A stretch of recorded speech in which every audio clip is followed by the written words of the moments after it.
Hallelujah. ചൂടിൽ വാടാതെ വീണു പോകാതെ മേഘസ്തംഭമായി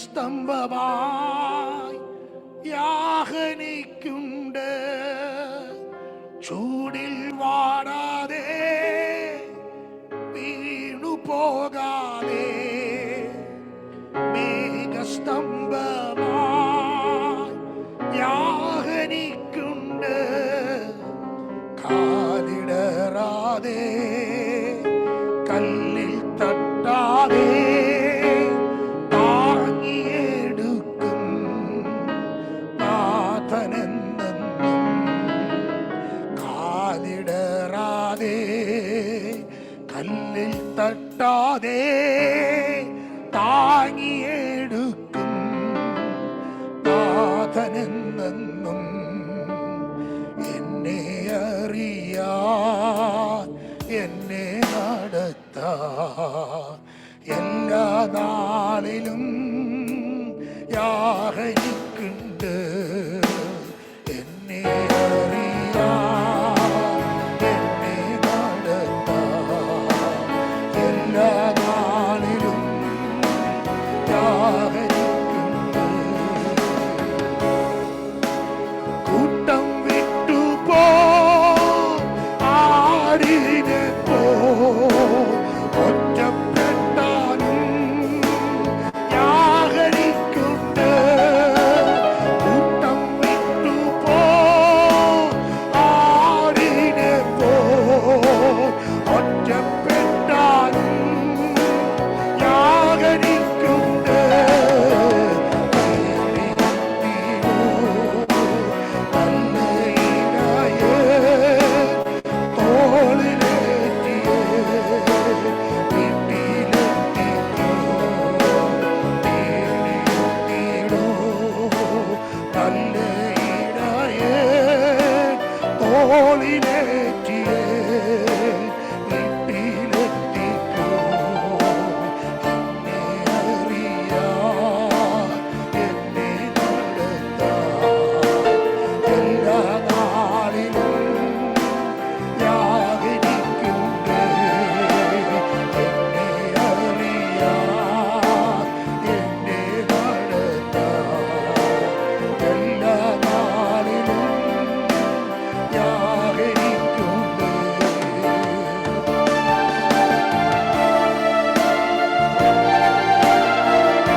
ഒരിക്കൽ കൂടെ എല്ലാവരെയും കർത്താവിൻ്റെ നാമത്തിൽ വന്ദനം ചൊല്ലുന്നു.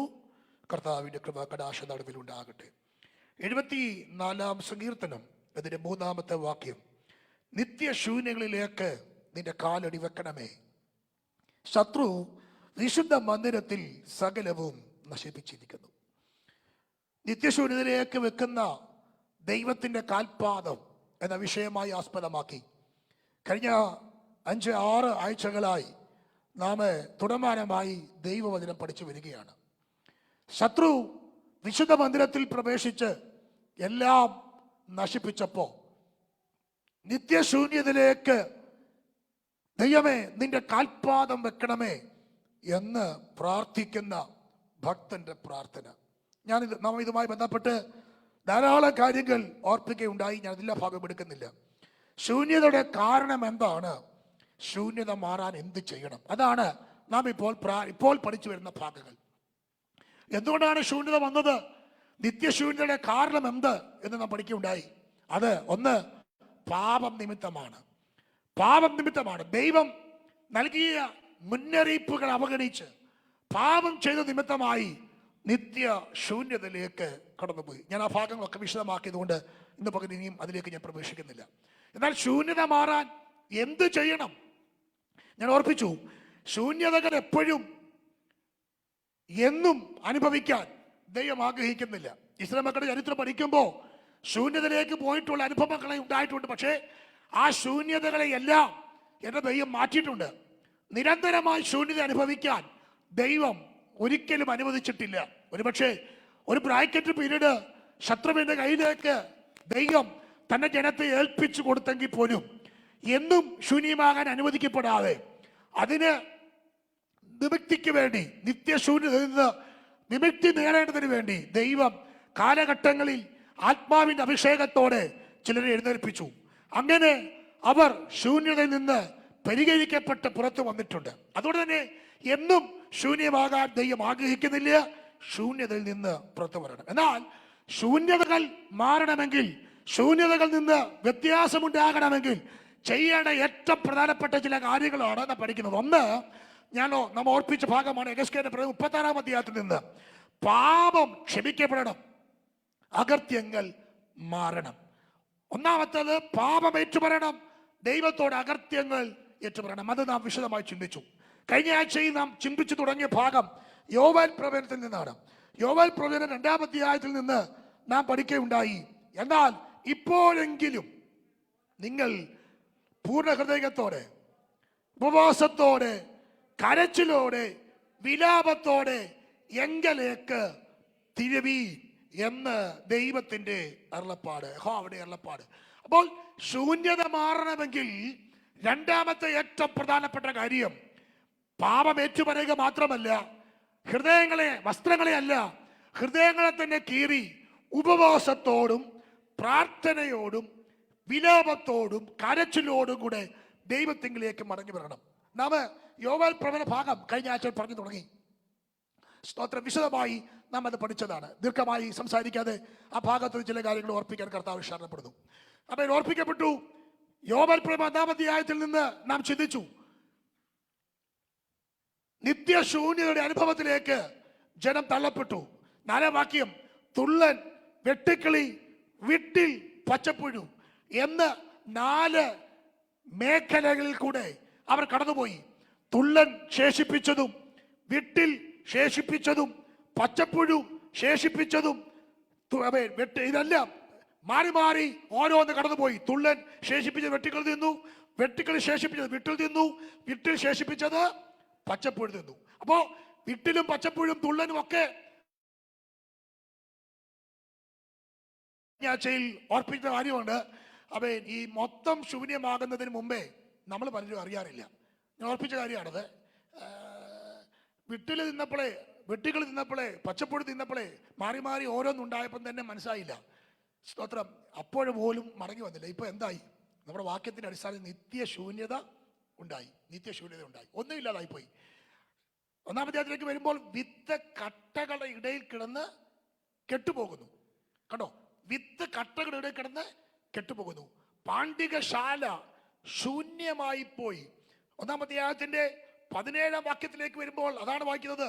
ധാന്യം കരിഞ്ഞുപോയി, പാണ്ഡികശാലകൾ ശൂന്യമായി, കളപ്പുരകൾ ഇടിഞ്ഞു, മൃഗങ്ങൾ ഞെരങ്ങുന്നു, കന്നുകാലികൾ മേച്ചലില്ലാത്തത് കൊണ്ട് ബുദ്ധിമുട്ടുന്നു, ആടുകൾ ദണ്ഡം അനുഭവിക്കുന്നു.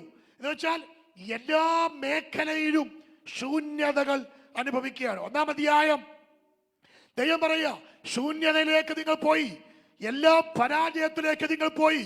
എന്നാൽ ഇത്രയും ശൂന്യമായപ്പോഴെങ്കിലും, 1-ാം അധ്യായത്തിൽ പല പ്രാവശ്യമുണ്ട്, ഞാൻ കഴിഞ്ഞ ആഴ്ച പറഞ്ഞു, പുതുവീഞ്ഞറ്റുപോയി, സന്തോഷം നഷ്ടപ്പെട്ടു പോയി. ഓട്ടസഞ്ചിയിൽ ഇടാൻ കൂലിക്കാരൻ എന്ത് ചെയ്യുക? കൂലി വാങ്ങുക. കൂലി വാങ്ങുന്നുണ്ടോ എന്ന് ചോദിച്ചാൽ ഉണ്ട്, പക്ഷേ ഒന്നുമില്ല. ഓട്ടസഞ്ചിയിൽ ഇടുക, ഓട്ടസഞ്ചി ഇടുക, കൂലി വാങ്ങുന്നില്ല, ഓട്ടസഞ്ചി ഇടുക, ഒന്നുമില്ല, ശൂന്യമായി. ഇതെല്ലാം പോയപ്പോ, ഇതെല്ലാം നഷ്ടപ്പെട്ടപ്പോ ദൈവം പറയാ, ഒറ്റ കാര്യമുള്ളൂ, ഒന്നിച്ചു കൂടണം. പുരോഹിതന്മാർ, മണവാൾമാർ, മണവാട്ടിമാർ, വൃദ്ധന്മാർ എല്ലാവരും ഒന്നിച്ചു കൂടണം. ഒരു സഭായോഗം വിളിച്ചു കൂട്ടണം. 2-ാം അധ്യായത്തിലേക്ക് ഞാൻ എല്ലാം വിശദമാക്കാതെ പറയാം. 2-ാം അധ്യായത്തിലേക്ക് വന്നിട്ട് പറയുകയാണ്, ഇപ്പോഴെങ്കിലും, നമ്മ ഭാഗമാണ് കഴിഞ്ഞ ആഴ്ച ചിന്തിച്ചത്, ഇപ്പോഴെങ്കിലും. എന്താ അതിന്റെ അർത്ഥം? ഇപ്പോഴെങ്കിലും എന്നതിന്റെ അർത്ഥം, ഇത്രയും നഷ്ടപ്പെട്ടപ്പോഴെങ്കിലും, ഇത്രയും ശൂന്യമായപ്പോഴെങ്കിലും, ഇനിയെങ്കിലും ന്യായീകരിച്ചുകൊണ്ടിരിക്കാതെ, സ്തോത്രം, സ്വന്തം ഭാഗം ന്യായീകരിച്ചുകൊണ്ടിരിക്കാതെ, നീതീകരിച്ചുകൊണ്ടിരിക്കാതെ, ഇത്രയും ശൂന്യമായെന്ന് തിരിച്ചറിഞ്ഞിട്ടെങ്കിലും ഇപ്പോഴെങ്കിലും കരച്ചിലോടെ, ഉപവാസത്തോടെ, വിലാപത്തോടെ ദൈവത്തിങ്കിലേക്ക് എന്ത് ചെയ്യണം? തിരിയണം. നിങ്ങൾ നോക്കിയേ, അപ്പൊ ശൂന്യത വരാനുള്ള കാരണം എന്താ? ദൈവത്തിൽ നിന്ന് മാറി. ഹോശേയപ്പെടുത്തൽ വായിക്കുന്നു, അവർ കുറ്റമേറ്റു പറഞ്ഞ് മടങ്ങി വരുവോളം ഞാൻ പോയി എന്റെ സ്ഥലത്തിരിക്കും, അവർ എന്നെ ജാഗ്രതയോടെ അന്വേഷിക്കും, കണ്ടെത്തുകയില്ലതാനും. എന്താ അതിന്റെ അർത്ഥം? ദൈവത്തെ വിട്ട് ദൈവത്തിങ്കിലേക്ക് തിരിയാതെ, ദൈവ വഴി വിട്ട് സ്വന്തം ഇഷ്ടത്തിന് വേണ്ടി പോയത് കൊണ്ട് ദൈവം തന്റെ സ്ഥലത്ത് പോയിരുന്നു. Praise the Lord, praise the Lord. എഴുന്നേൽക്കണേ ദൈവമേ എന്ന് പറഞ്ഞാൽ ദൈവം എഴുന്നേൽക്കില്ല. മടങ്ങി വരുവോളം ഞാൻ പോയി എന്റെ സ്ഥലത്ത് ഇരിക്കും. അപ്പോ കുറ്റമേറ്റു പറയാതെ, മടങ്ങി വരാതെ, ദൈവമുഖം അന്വേഷിക്കാതെ ദൈവം നമുക്ക് വേണ്ടി എഴുന്നേൽക്കുകയില്ല. Praise the Lord, praise the Lord. ഞാൻ കഴിഞ്ഞ ആഴ്ച ഓർപ്പിച്ച ഭാഗമാണ്, ഒന്നിച്ച് ചിന്തിച്ച ഭാഗമാണ്, പരാജയം സമ്മതിക്കണം. സ്തോത്രം. ഞാൻ അതിനെ ഓർപ്പിച്ചു. ഇസ്രായേൽ മക്കളുടെ ജീവിതയാത്രയിൽ, മരുഭൂമി യാത്രയിൽ അവർ പിന്നണിയിൽ ക്ഷീണിച്ചും തളർന്നു വീഴുന്നപ്പോൾ അമാലേക്ക് വന്ന് അവരെ എന്ത് ചെയ്തു? സംഹരിച്ചു. Price the Lord. അമാലേക്ക് മുമ്പിൽ വന്നപ്പോൾ യഹൂദൻ മുമ്പിലുണ്ട്, സ്തുതിക്കുന്നവൻ മുമ്പിലുണ്ട്, ആരാധിക്കുന്നവൻ മുമ്പിലുണ്ട്. അവനെ തൊടാൻ അമാലേക്കിന് പറ്റത്തില്ല. പക്ഷെ ആരാണോ ക്ഷീണിച്ചത്, ആരാണോ തളർന്നത്, അവരെയാണ് അമാലേക്ക് സംഹരിച്ചത്. ഞാൻ കൈയാച്ചത് വിശദമാക്കിയതാ. ഞാൻ പറഞ്ഞു, അമാലേക്ക് വേദപുസ്തകം പഠിക്കുന്നവർക്കറിയാം, ജഡത്തെയാണ് കാണിക്കുന്നത്. ജഡത്തെ. ആമേൻ. ജഡം എപ്പോൾ ഉയർന്നോ, ആത്മമണ്ഡലം ജയിക്കാൻ കഴിയാതെ ജഡം ഉയർന്നാൽ നമ്മുടെ ആത്മീയ ജീവിതം പരാജയപ്പെടും.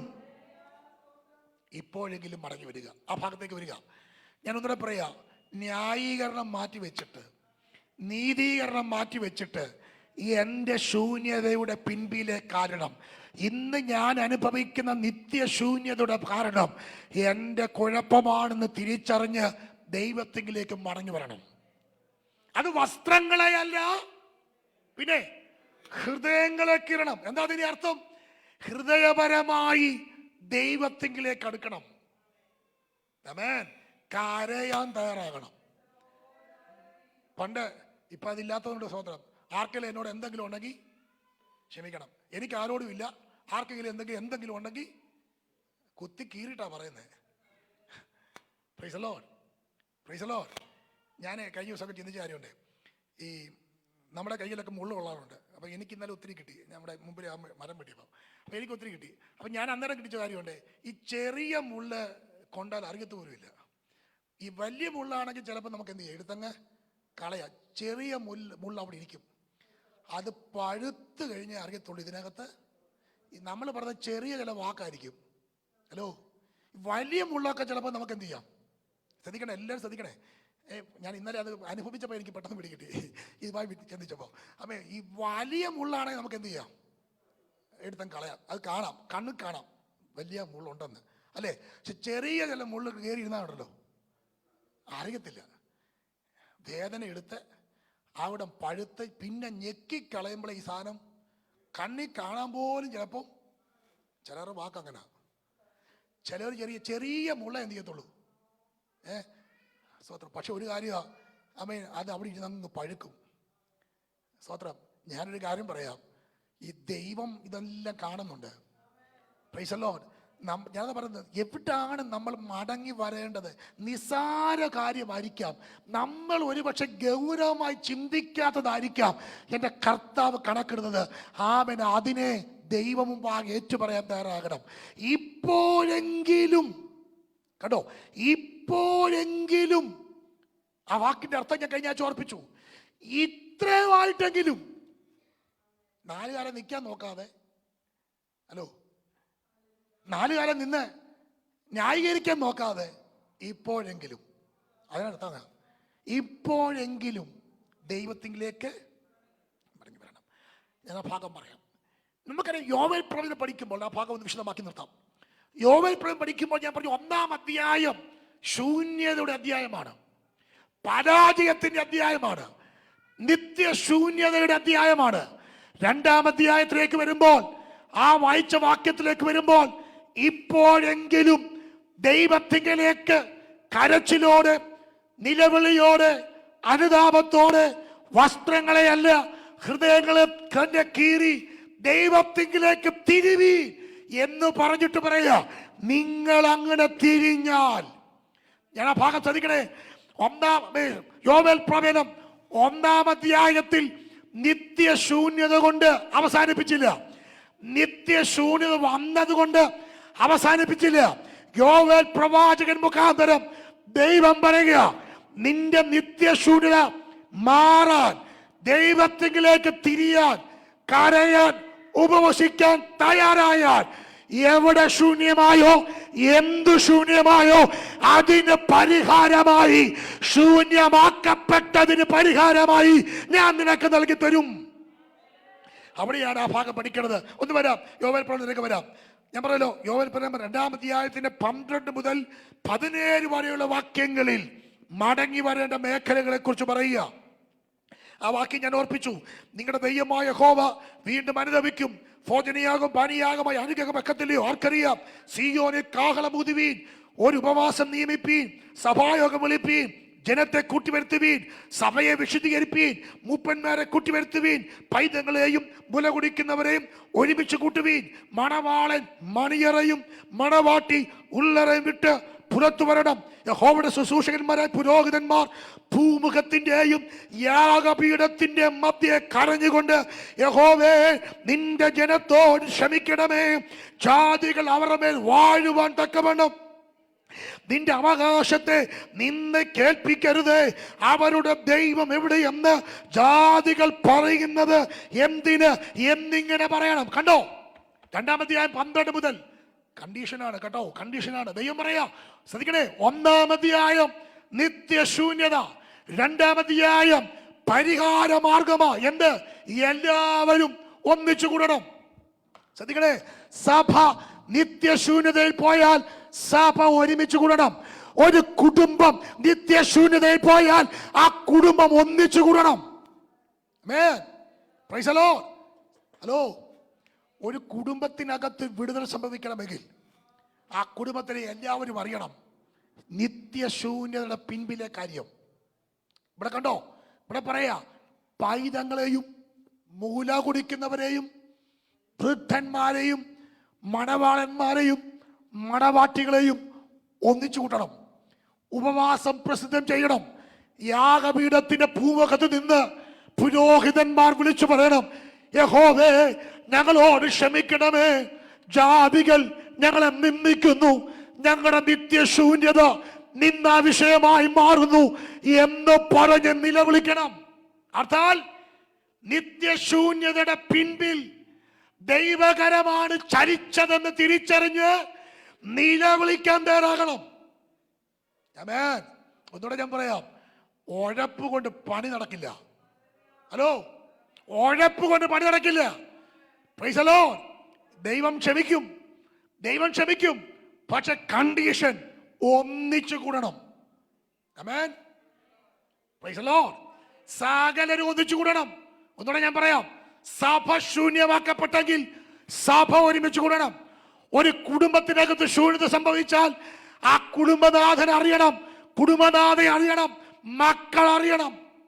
നമുക്കറിയാം നിനവെ മാനസാന്തരപ്പെട്ടത്, വിശദമാക്കേണ്ട ആവശ്യമില്ല. ഒരു ദേശം നശിക്കപ്പെടാൻ പോകുന്നു എന്ന് ദൈവാത്മാവിന്റെ മുന്നറിയിപ്പ് കിട്ടിയപ്പോൾ സകലരും ഒന്നിച്ചുകൂടി ദൈവത്തിങ്കിലേക്ക് തിരിഞ്ഞപ്പോൾ ദേശം വിടുവിക്കപ്പെട്ടെങ്കിൽ ഒരിക്കൽ കൂടെ പറയാം, കുടുംബത്തിന്റെ ശൂന്യത മാറാൻ. സ്തോത്രം. ഞാൻ ഒന്നുകൂടെ പറയാം കേട്ടോ. ശൂന്യത മാറ്റാൻ 2 ദിവസം പ്രാർത്ഥന വെച്ച് പ്രവാചകന്മാരെ വിളിച്ച് പ്രാർത്ഥിച്ച് വിട്ടാ ശൂന്യത മാറില്ല. പ്രവാചകന്മാർ വണ്ടിക്കൂലി പഠിച്ചോണ്ട് പോകും, ഞങ്ങൾ വല്ലതും കഴിച്ചിട്ട് തിരിച്ചു പോരും, ശൂന്യത മാറില്ല. ഹലോ, മനസ്സിലാകുന്നുണ്ടോ പറയുന്നേ? മാറണമെങ്കിൽ പ്രാർത്ഥന വെക്കണം. ഞാൻ കഴിഞ്ഞ ആഴ്ച പറഞ്ഞ പോലെ ചിലർ വിചാരിക്കുന്നേ ആർക്കെങ്കിലും എന്തെങ്കിലും കൊടുത്താൽ ഈ വിഷയം അങ്ങ് നെവർ, ഒരിക്കലുമില്ല. ദൈവം പറയാം, മാറണം, മടങ്ങി വരണം, ക്ഷമ ചോദിക്കണം, നിലവിളിക്കണം. സകലയണ ഒരുപോലെ എന്ത് ചെയ്യണം?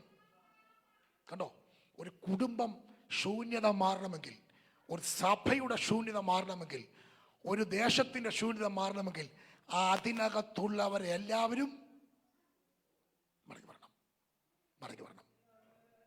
ഒരാഖാനാണ് ദൈവജനത്തിന്റെ ജയത്തിന് തടസ്സമായിരുന്നത്. ഹലോ, ദൈവം ദൂത് പറഞ്ഞു. എന്നോട് നിൽക്കണേ, മനസ്സിലാകുന്നുണ്ടല്ലേ? നല്ലൊരു ആരാധനയൊക്കെ കഴിഞ്ഞ് സന്തോഷമായിട്ടിരിക്കാൻ എനിക്കറിയാം.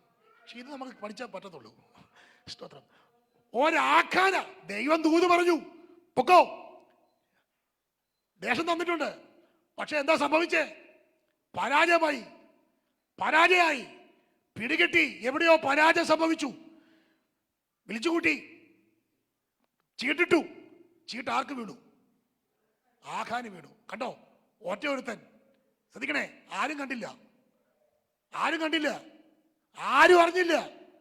പക്ഷേ അവിടെ വായിക്കുന്നു, കണ്ടു, മോഹിച്ചു, എടുത്തിട്ട് വീട്ടിനകത്ത് കൊണ്ട്, കൂടാരത്തിനകത്ത് കൊണ്ടുവന്ന് കുഴിച്ചിട്ടു. ആരും കണ്ടില്ല. ഈ കുഴിച്ചിട്ടിട്ട് അതിന്റെ മണ്ടയ്ക്ക് കട്ടിൽ ഇട്ടിട്ട്, പായ് വിട്ടിട്ട് അതിന്റെ മേളിൽ ഇരുന്ന് ചെയ്യാ.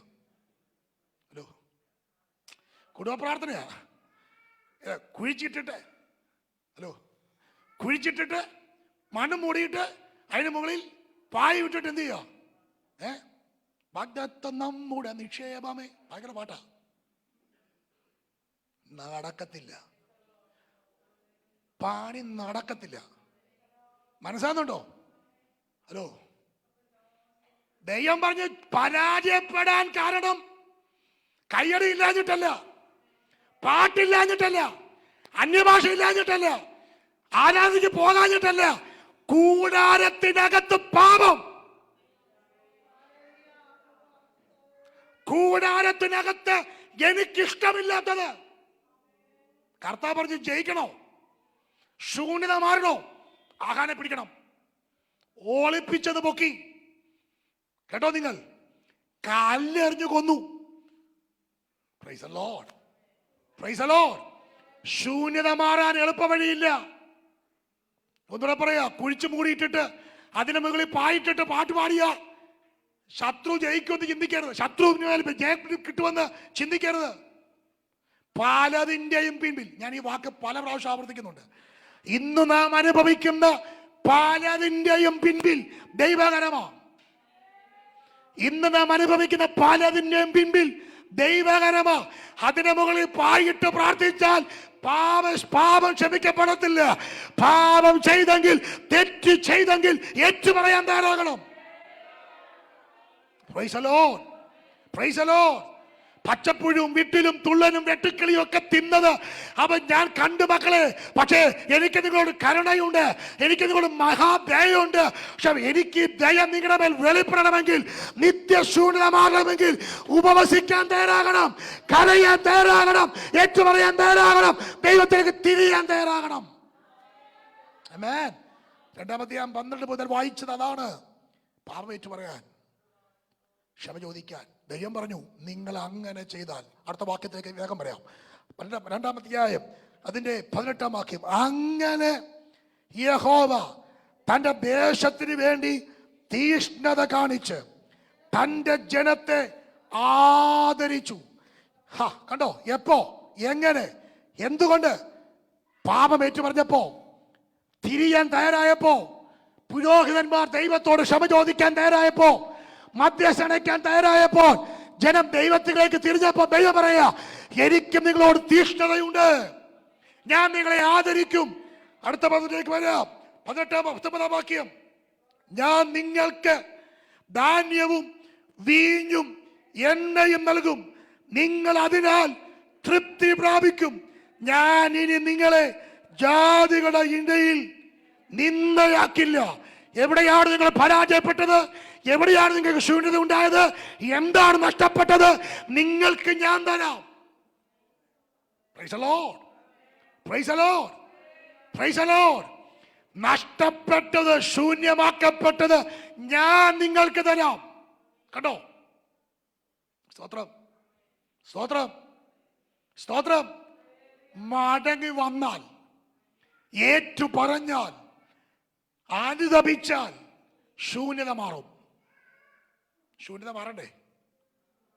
ദൈവമേ, പണ്ടത്തെ പോലെ നല്ല കാലം വരാണെങ്കിൽ എന്തു വേണം? മടങ്ങി വരണം. വാക്യം ഒന്നുകൂടെ പറഞ്ഞ് പറയാം. 2 അധ്യായത്തിന് എല്ലാ വാക്യങ്ങളും വായിപ്പിക്കാതെ പോകാം. 2 അധ്യായത്തിന്റെ 21 വാക്യം. ദേശമേ ഭയപ്പെടേണ്ട, ഘോഷിച്ചുല്ലസിക്ക് സന്തോഷിക്കുക, യഹോവ വൻ കാര്യങ്ങളെ ചെയ്തിരിക്കുന്നു. വയലിലെ മൃഗങ്ങളെ ഭയപ്പെടേണ്ട, മരുഭൂമിയിലെ പുൽപ്പുറങ്ങൾ, നിങ്ങൾ ശ്രദ്ധിച്ചേ, മരുഭൂമിയിലെ പുൽപ്പുറങ്ങൾ കണ്ടോ? മരുഭൂമിയിൽ പുൽപ്പുറം ഉണ്ടാകാൻ സാധ്യതയില്ല. നമ്മൾ വെള്ളിയാഴ്ച പഠിക്കുന്നത് പോലെ നിർജ്ജന പ്രദേശത്തും ആൾപ്പാർപ്പില്ലാത്ത മരുഭൂമിയിലും ദൈവത്തിന് മഴ പെയ്യിക്കാൻ അറിയാം. മരുഭൂമിയെ പച്ച പുൽപ്പുറമാക്കാൻ കഴിയാം, മരുഭൂമിയെ വ്യത്യസ്തമാക്കാൻ കഴിയാം. അറിയാം, കർത്താവിന് കഴിവുണ്ട്. പക്ഷെ വ്യത്യസ്തമാകണമെങ്കിൽ, പല മരുഭൂമികളും മാറണമെങ്കിൽ, praise the Lord, praise the Lord. കേട്ടോ? പല മരുഭൂമികളും മാറണമെങ്കിൽ, ജീവിതത്തിന്റെ മരുഭൂമിയുടെ അനുഭവങ്ങൾ മാറണമെങ്കിൽ, വരൾച്ചകൾ മാറണമെങ്കിൽ ഒറ്റ കാര്യമേ ഉള്ളൂ, മനം തിരിഞ്ഞ് മടങ്ങി വരണം. അവിടെ പറയാ, യഹോവ ഞാൻ തീഷ്ണത കാണിക്കും, നിങ്ങൾക്ക് വേണ്ടി ഞാൻ പ്രവർത്തിക്കും. വയലിലെ മൃഗമേ ഭയപ്പെടേണ്ട, മരുഭൂമിയിലെ പുൽപ്പുറങ്ങൾ പൊച്ചവെക്കും, വൃക്ഷം ഫലം കായ്ക്കും, അത്തിവൃക്ഷവും മുന്തിരിവള്ളിയും അനുഭവപുഷ്ടി നൽകും. തക്കളവായി മുൻമഴ തരും, പിന്മഴ നൽകും. 24 വാക്യം. അങ്ങനെ കാളപ്പുഴകൾ, നിങ്ങൾ നോക്കിയേ, മുമ്പ് ഞാൻ വായിച്ചു, പാണ്ഡികശാലകൾ ശൂന്യമായിരുന്നു, കാളപ്പുര ഇടിഞ്ഞു, ധാന്യമില്ലായിരുന്നു, കരിഞ്ഞു പോയായിരുന്നു. 1 അധ്യായം കൊണ്ട് യോവേൽ പ്രവചനം അവസാനിപ്പിക്കാത്തതിനാൽ സ്തോത്രം. 2 അധ്യായം. ഞാൻ ചോദിച്ചത് ഈ ഇടയ്ക്കത്തെ നമുക്ക് ഈ 2 അധ്യായത്തിന് ഈ വാക്യം വലിയ ഇഷ്ടമാണ്. ധാന്യം കളപ്പുര കൊണ്ട്. പക്ഷെ 2 അധ്യായം ഇത് വൈകുന്നതിന് മുമ്പ് ആദ്യം വായിക്കണം. ഈ ചേഞ്ച് വരാൻ കാരണം എന്നറിയോ? ഹലോ, നമുക്ക് 31-ാം തീയതി രാത്രി വാക്യം കിട്ടിയാലും നമുക്ക് ഈ വാക്യം കിട്ടിയ സന്തോഷമാണ്. ഏതാ? ധാന്യപ്പുര, ധാന്യം കൊണ്ട് കളപ്പുര നിറയെന്ന് പറഞ്ഞാൽ സന്തോഷമാണ്. പക്ഷെ 2-12 കിട്ടിയ ഏതാ? ഇപ്പോഴെങ്കിലും കരച്ചിലോടും ഉപവാസം അത് നമുക്ക് ഇഷ്ടമല്ല. പക്ഷെ കളപ്പുര ധാന്യം കൊണ്ട് നിറയണമെങ്കിൽ, ശൂന്യത മാറണമെങ്കിൽ, ഇവിടെ ഉണ്ടോ? നിങ്ങൾ മനസ്സിലാകുന്നുണ്ടോ? ശൂന്യതയും മാറ്റും, ശൂന്യതയും മാറ്റും. ഒന്നുകൂടെ പറയാം, എന്നും ശൂന്യമാകാൻ ദൈവം അനുവദിക്കില്ല. എന്നും ശൂന്യത അനുഭവിക്കാൻ ദൈവം സമ്മതിക്കില്ല. പക്ഷെ ശൂന്യത മാറണമെങ്കിൽ മടങ്ങി വരാൻ തയ്യാറാകണം. ആ വാക്യം പറഞ്ഞു നിർത്താം. ധാന്യങ്ങൾ നിറയും. അതിലേക്ക് വരാം. അങ്ങനെ കളപ്പുഴകൾ ധാന്യം കൊണ്ട് നിറയും, ചക്കുകൾ വീഞ്ഞും എണ്ണയും കൊണ്ട് കവിയും. ഞാൻ നിങ്ങളുടെ ഇടയിൽ അയച്ചിരിക്കുന്ന. അപ്പൊ ഈ വെട്ടുക്കിളിയും വിട്ടിലും പച്ചപ്പുഴുവും തുളനൊക്കെ ആര് ഇട്ടതാ? ഹലോ, ശാസിച്ച പോവോ? സ്പെഷ്യൽസിനെ കൊണ്ടുവന്ന പോവോ? ഇതാ കുഴപ്പം. ഞാൻ അതാ അങ്ങോട്ട് പറയുന്നത്. ആ വാക്കൊന്ന് വായിക്കാൻ വേണ്ടി കൊണ്ടുവന്നേ. ഞാൻ നിങ്ങളുടെ ഇടയിൽ അയച്ചിരിക്കുന്ന മഹാസൈന്യമായ വെട്ടുക്കിളിയും വിട്ടിലും തുള്ളനും പച്ചപ്പുഴവും തിന്നു കളഞ്ഞ. ആ വാക്ക് നിങ്ങൾ ശ്രദ്ധിക്കണേ. അപ്പൊ ഈ ദൈവമാണ് അയച്ചത്. ഒന്നുകൂടെ പറയാ, ഇതാരയച്ച്? ദൈവം അയച്ചിട്ട് ആരോടിക്കാൻ നോക്കിയാലും. ഞാൻ അതുകൊണ്ട് ആവർത്തിച്ച് പറയുന്നത്, ദൈവകരമാണെങ്കിൽ എല്ലാമാണെന്ന് ഞാൻ പറഞ്ഞില്ല. ചിലതിൻ്റെ പിൻപിൽ എന്തുണ്ട്? ഒരു ദൈവകരം ഉണ്ട്. ആ വാക്യം ഒന്നുകൂടെ പറയാം. ഞാൻ അയച്ചിരിക്കുന്ന, ഞാൻ സമ്മതിച്ചയച്ചതാ. കാരണം എന്താ? നിങ്ങൾ എന്നെ വിട്ടു പോയി. എന്നെ വിട്ട് നിങ്ങൾ പോയി. എന്നെ വിട്ട് നിങ്ങൾ മാറി. നിങ്ങൾ വിട്ട് തിരിഞ്ഞ് മടങ്ങി വന്നാൽ ഞാൻ അയച്ച ഈ പച്ചപ്പുഴുവും വിട്ടിലും തുള്ളനും വെട്ടിക്കിളിയും ഒക്കെ തിന്നു കളഞ്ഞ. ആ വാക്യത്തിലേക്ക് വരാം. സംവത്സരങ്ങൾക്ക് വേണ്ടി ഞാൻ നിങ്ങൾക്ക്. അതിൻ്റെ അർത്ഥം എന്താ? നിങ്ങൾക്ക് ശൂന്യമായി പോയ ഒരു സംവത്സരം ഉണ്ടല്ലോ, ഒരു ബ്രാക്കറ്റ് പീരീഡ് നിങ്ങൾ എങ്ങനെ ആയി പോയി? ശൂന്യമായി പോയി. ഒരു ബ്രാക്കറ്റ് പീരീഡ് നിങ്ങൾക്ക് ശൂന്യത ഉണ്ടായി. ഈ ശൂന്യത ഉണ്ടായതിന്റെ പിൻപിൽ ഞാനാണെന്ന് നിങ്ങൾ തിരിച്ചറിഞ്ഞ് നിങ്ങൾ ഏറ്റുപറഞ്ഞ് മടങ്ങി വന്നാൽ, ആ വാക്ക് ശ്രദ്ധിക്കണേ, നിങ്ങൾ നഷ്ടപ്പെട്ടു പോയി എന്ന് പറഞ്ഞ ചില സംവത്സരം ഉണ്ടല്ലോ, ഇന്നലകളിൽ പരാജയപ്പെട്ടു പോയി എന്ന് പറഞ്ഞ ചില വിഷയങ്ങളുണ്ടല്ലോ, അതിന് പകരമായി ഞാൻ നിങ്ങൾക്ക് മടക്കി നൽകും. സംഘത്തിലെ വാക്യം ചേർന്ന് പറയാമോ? ഞാൻ നിങ്ങളെ ക്ലേശിപ്പിച്ച ദിവസങ്ങൾക്കും നിങ്ങൾ അനർത്ഥം അനുഭവിച്ച സംവത്സരങ്ങൾക്കും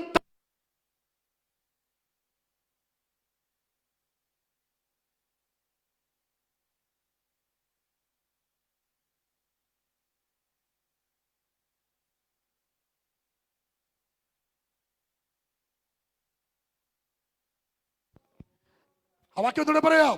നമ്മൾ അനുഭവിക്കപ്പെട്ട പലതിനും പകരമായി, അനർത്ഥം അനുഭവിക്കപ്പെട്ട സംവത്സരങ്ങൾക്ക് പകരമായി, നാം അനുഭവിക്കപ്പെട്ട നിന്ദകൾക്ക് പകരമായി എന്റെ ദൈവം മടക്കി നൽകാൻ പോകുക. ആവർത്ത വാക്യം ഒരിക്കൽ കൂടെ പറഞ്ഞാൽ നിർത്താം. അവനെ കാത്തിരിക്കുന്ന ഒരുത്തനും ലജ്ജിച്ചു പോകുകയില്ല. ഇന്ന് പകൽ ഒരിക്കൽ കൂടെ ആത്മാവ് ഞാൻ പറയാ, എന്റെ ദൈവം ഇന്ന് പകൽ പറയാം, മടങ്ങി വരാൻ തയ്യാറായ. എവിടെയൊക്കെ നിനക്ക് പരാജയമുണ്ടായോ, എവിടെയൊക്കെ നിനക്ക് വേദനയുണ്ടായോ, എവിടെയൊക്കെ നിനക്ക് നഷ്ടബോധമുണ്ടായോ, അതിന് പകരം തരാൻ എന്റെ കർത്താവിന് മനസ്സുണ്ട്. എത്ര ദൈവമക്കൾ ഇത് പകൽ വിശ്വസിക്കുന്നു? മടങ്ങി വരാൻ തയ്യാറാണെങ്കിൽ എന്റെ ദൈവം ചിലതിന് പകരം നൽകാൻ പോകുക. വിശ്വസിക്കുന്ന ദൈവമക്കൾ ഒരിക്കൽ കൂടെ ശബ്ദമുയർത്തി ദൈവത്തെ സ്തുതിക്കാൻ പേരാകട്ടെ. എല്ലാ കണ്ണും അടച്ചൊരു നിമിഷം പ്രാർത്ഥിക്കാം. സമയം പോയത് കൊണ്ട് നിർത്തുക. എല്ലാ കണ്ണും അടച്ചൊരു നിമിഷം പ്രാർത്ഥിക്കാം. ഞാൻ പറഞ്ഞു, യോവേൽ പ്രവചനം 1-ാം അധ്യായം നിത്യശൂന്യതയുടെ അധ്യായമാണെങ്കിൽ 2-ാം അധ്യായം മടങ്ങി വരവിനായി ദൈവം ആഹ്വാനം നൽകിയ ആഹ്വാനം തിരിച്ചറിഞ്ഞ് ജനം മടങ്ങി വന്നപ്പോൾ, അവരുടെ ദുർമാർഗം വിട്ടുതിരിഞ്ഞപ്പോൾ, ഉപവാസത്തോടെ കരച്ചിലോടെ അനുതാപത്തോടെ ദൈവത്തിലേക്ക് തിരിഞ്ഞപ്പോ ദൈവം പറയുക, നിനക്ക് ഞാൻ പ്രതിഫലമായി പകരമാച്ചലും നൽകും. ഇന്ന് പകൽ ആത്മാവ് പറയുന്നു, 2023 ചില മാസങ്ങൾ നിനക്ക് നഷ്ടങ്ങളായിരുന്നെങ്കിൽ, ചില ശൂന്യതകളായിരുന്നെങ്കിൽ, പ്രാർത്ഥിച്ചിട്ട് കരഞ്ഞിട്ടും ലഭിക്കാത്ത ചിലതുണ്ടെങ്കിൽ, ഇത് പറഞ്ഞ് ഒരിക്കൽ കൂടെ മടങ്ങി വരാൻ തയ്യാറാണെങ്കിൽ, ക്ലേശിപ്പിച്ച അനർത്ഥമനുഭവിച്ച സംവത്സരങ്ങൾക്ക് പകരമായി ഞാൻ നിങ്ങൾക്ക് മറുപടിയായി നൽകും. എത്ര പേർ വിശ്വസിക്കുന്നു? വിശ്വസിക്കുന്ന കരമടിച്ച് ഒരിക്കൽ കൂടെ കർത്താവിന്റെ ഭാഗത്ത് അർപ്പിക്കട്ടെ. നിത്യശൂന്യങ്ങളിലേക്ക് എന്റെ ദൈവം കാലടി വെക്കുകയോ.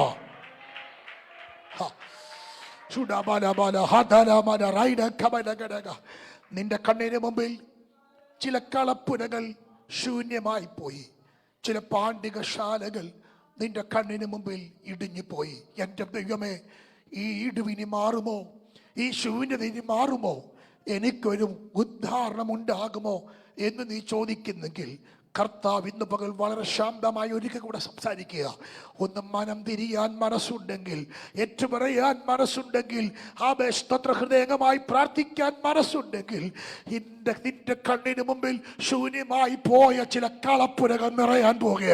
യേശുവിന്റെ അധികാരമുള്ള നാമത്തിൽ നിന്നെ തള്ളിക്കളഞ്ഞവർ മുൻപാകെ ദൈവത്തിന്റെ പദ്ധതികൾ വെളിപ്പെടാൻ പോകുക. നിന്നെ പരിഹസിച്ച ചില ജാതികൾ നിന്നെ നോക്കി എന്റെ ദൈവത്തിന്റെ പ്രവൃത്തി കണ്ട് സന്തോഷിക്കാൻ പോകുക. എത്ര ദൈവമക്കൾ വിശ്വസിക്കുന്നു? മടങ്ങി വരാൻ തയ്യാറാകട്ടെ.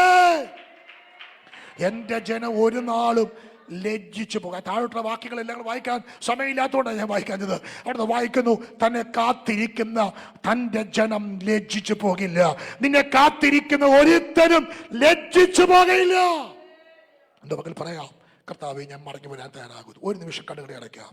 പ്രാർത്ഥിക്കാൻ മനസ്സുണ്ടെങ്കിൽ ഒരു നിമിഷം കണ്ണുകൾ അടച്ച് പ്രാർത്ഥിക്കാം. കർത്താവേ, മടങ്ങി വരാൻ ഞാൻ തയ്യാറാകുന്നു. എൻ്റെ പരാജയത്തിൻ്റെ കാരണം നിന്നെ വിട്ടുമാറിയതാണ്. എല്ലാ കണ്ണും അടച്ചു ഒരു നിമിഷം പ്രാർത്ഥിക്കാം. ചില ശൂന്യതകൾ മാറാൻ മടങ്ങി വരാൻ തയ്യാറാകണം. കർത്താവ് പറയുക, ഞാൻ നിനക്ക് പകരം തരാം. ഞാൻ നിനക്ക് പകരം തരാം. നഷ്ടപ്പെട്ടു പോയ നാളുകൾക്ക് പകരം. കളപ്പുരകൾ എണ്ണ കൊണ്ട്, ധാന്യം കൊണ്ട് നിറയും. പാണ്ഡികശാലകൾ ഞാൻ നിറയ്ക്കും. ഹല്ലേലൂയ. ഇന്നിന്റെ മരുഭൂമിയെ ഞാൻ പച്ചപ്പുൽപ്പുറമാക്കി മാറ്റും. നിന്റെ കണ്ണിന് മുമ്പിൽ ചിലത് നീ കാണും. എത്ര പേർ വിശ്വസിക്കുന്നുണ്ട്? ഈ 2023 അവസാന ദിവസങ്ങളിൽ പരിശുദ്ധാത്മാവ് നമ്മോട് പറയുന്നു, ഒന്ന് മടങ്ങി വരാമോ? 24 നിന്റെ ജീവിതത്തിൽ സന്തോഷകരമായിരിക്കും. പരാജയപ്പെട്ടു പോകാൻ ദൈവം അനുവദിക്കില്ല. മറ്റുള്ളവരോട് തല താഴ്ത്താൻ ദൈവം അനുവദിക്കില്ല. നിന്റെ മുഖത്ത് നോക്കി പലരും ചോദിച്ച് നിന്നെ നിരാശപ്പെടുത്തിയെങ്കിൽ 2024 നീ തല ഉയർത്തിപ്പിടിച്ച് പറയും, എൻ്റെ കർത്താവ് എനിക്ക് വേണ്ടി ചെയ്തത് കണ്ടോ എന്നതിലേക്ക് പറയുമാറ് ഒരു ദൈവ പ്രവൃത്തി വെളിപ്പെടും. എത്ര പേർ വിശ്വസിക്കുന്നു? പരിശുദ്ധ പിതാവേ, നിങ്ങളുടെ ആത്മാവ് ഇന്ന് പകലും ഒരിക്കൽ കൂടെ ഞങ്ങളോട് സംസാരിച്ചതിനാൽ സ്തോത്രം. മടങ്ങി വരാൻ, മനം തിരിയാൻ, വസ്ത്രങ്ങളെ അല്ല ഹൃദയങ്ങൾ തന്നെ കീറി നിങ്ങളിലേക്ക് അടുത്തു വരുവാൻ ഒരിക്കൽ കൂടെ പരിശുദ്ധാത്മാവ് ഞങ്ങളോട് ഓർപ്പിച്ചല്ലോ. അങ്ങനെ മടങ്ങി വന്നാൽ നഷ്ടപ്പെട്ടതിന് പകരം, പരാജയപ്പെട്ടതിന് പകരം ഇരട്ടി നന്മയായി ഞങ്ങളെ നിറയ്ക്കുമല്ലോ. ഞങ്ങൾ ലജ്ജിക്കാൻ ദൈവം അനുവദിക്കില്ലല്ലോ. അങ്ങ് ഞങ്ങളെ ആദരിക്കുമല്ലോ. അങ്ങ് ഞങ്ങളോട് തീഷ്ണത കാണിക്കുമല്ലോ. ഞങ്ങൾ ഇത് പകൽ വിശ്വസിക്കുന്നു. അങ്ങനെ ആത്മാവിന്റെ ദൂതരൂപം സമർപ്പിക്കുന്നു. മടങ്ങി വരാൻ ഞങ്ങൾ തയ്യാറാകുന്നു. യേശു കർത്താവിന്റെ നാമത്തിൽ തന്നെ. കരമൂർത്തി കർത്താവിന്റെ മഹത്വം അർപ്പിക്കാം.